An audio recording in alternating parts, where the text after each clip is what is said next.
আসসালামু আলাইকুম। আমি তানভীর আহমেদ নিয়ে আসলাম আরেকটা ভিডিও, যেটা হচ্ছে যে আমরা অনেক সময় হতাশা হয়ে যাই যে কি করব বুঝতেছি না, কি করব মানে কোনো কুল কিনারা পাইতেছি না। এরকম যদি হয় তাহলে আমরা তাওয়াক্কুল তো আল্লাহ, আল্লাহর উপরে ভরসা করে থাকব এবং আমাদের যে কারণে হতাশা সেটা যাতে কাটিয়ে উঠতে পারি এর জন্য আল্লাহর কাছে বেশি বেশি দোয়া করা এবং হচ্ছে যে উত্তম প্রতিদান চাওয়া। এরকম অনেক হয়েছে লাইফে যে আমি আমার সাথে এরকম অনেক হয়েছে যে লাইফে যখন কোনো একটা সমস্যায় পড়ছি আল্লাহর কাছে একাগ্র চিত্তে চাইছি এবং সেটা পাইছি। আমি সেখানে হতাশ হই না, কারণ যেটাই হয় আল্লাহর পক্ষ থেকে হয় আর আল্লাহর নির্দেশক্রমেই হয়।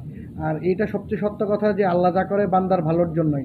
যদিও সাময়িকভাবে আপনার মনে হইতেছে যে এই কাজটা এরকম হইল কেন, হয়তো আমার লস হয়ে গেছে, কিন্তু আল্লাহ তাআলা আপনার এই লসের দ্বারা দেখবেন অন্য কোনো জায়গার থেকে অনেক বেশি লাভবান করে দিবে।